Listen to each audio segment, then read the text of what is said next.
Hi, I'm James Shillinglaw. I'm still here in Scotland, and now we're in the Highlands, and we're here at the Highland Folk Museum.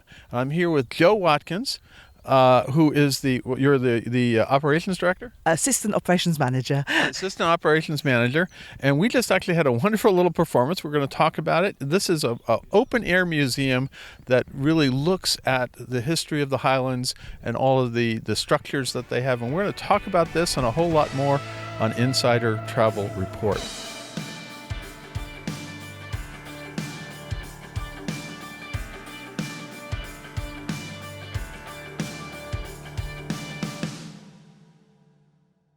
Joe, first of all, thank you so much for you're guiding us around here.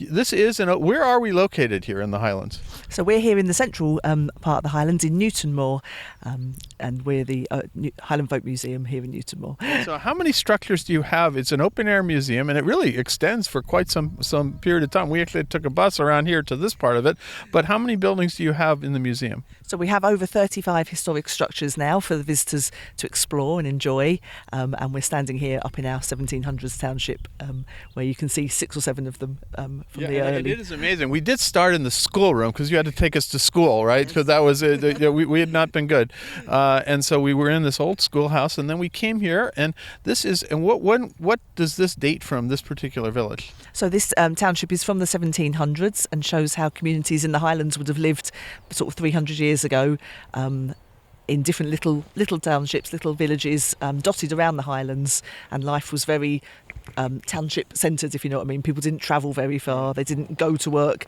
they worked and lived as a community in their township. And then of course it gets a little newer. When we were in the schoolhouse, that was a little bit newer, right? Yes, that was the 1930s, and as an overall history, we show history from the 1700s to the 1950s here at the Highland Folk Museum. And that's just the structures, and we just had a wonderful performance, I would say, because you don't see this anymore, by some local women who have picked up this tell what exactly were they doing, because it was, and singing as well. What were they doing? So they were walking the cloth, which is a finishing process for the textiles. So in a township you would have a weaver who would produce long pieces of cloth off the loom, and then the ladies of the community would sit round a table and bang and sort of tighten up the cloth. It's a finishing process for producing textiles, but it would bring the ladies of a community together, and they would sing and gossip and share experiences. Well, we were doing a little singing and gossiping, but it is all in Gaelic, so this is the songs they would sing, and it really was a marvelous. I'm happy to see people are carrying on the traditions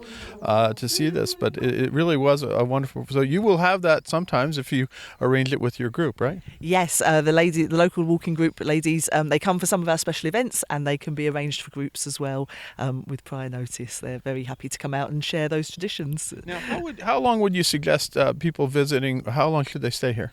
We recommend at least 2 to 3 hours, but we do have visitors who stay all day, so as much time as possible is always the ticket when you come along. It takes about 15 minutes to walk from one end to the other, or something, maybe longer, right? Yes, about 15 minutes from the centre where you would arrive with a group, and sort of 15 minutes to this end, and at least another 10 minutes or so the other way. So, and there's lots to see and do here. And you have a croft, which is a farm. I know that's on the other side. We didn't come down there, so we came down to this village, which is lovely, amazing. It's all thatched roofs, and sometimes this thatch is very specific to this area. You don't really see people don't have the expertise anymore, right? No, absolutely. But historically, people would have always used the materials that grew around where they lived. So here it was quite often thatched in broom, and that's what we've thatched. You can see behind us on the buildings.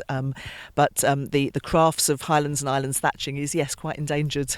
So we're very lucky to have one of just a couple of people who are still able to do that working here. So. And then also have these women who are gathered together and really seem to enjoy it. I mean, it's catchy tunes, and we tried a little bit at ourselves. We weren't quite as good as that. It's actually a bit of an aerobic workout, I decided, because and you do that a long time over the day is pretty astounding. Now, anything else you want to tell? We go out to about 125,000 travel advisors, travel agents in the United States.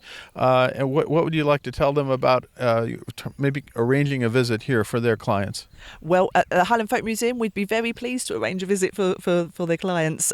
We have so much to see and do here through showing the history of the Highlands from the 1700s to the 1950s. We have lots of bolt-on sort of bespoke packages that can be created. So we would just encourage everyone to get in touch, and we'd be happy to work with them to create a unique experience for their clients. And where can people go to learn more about the museum and also get in touch with you?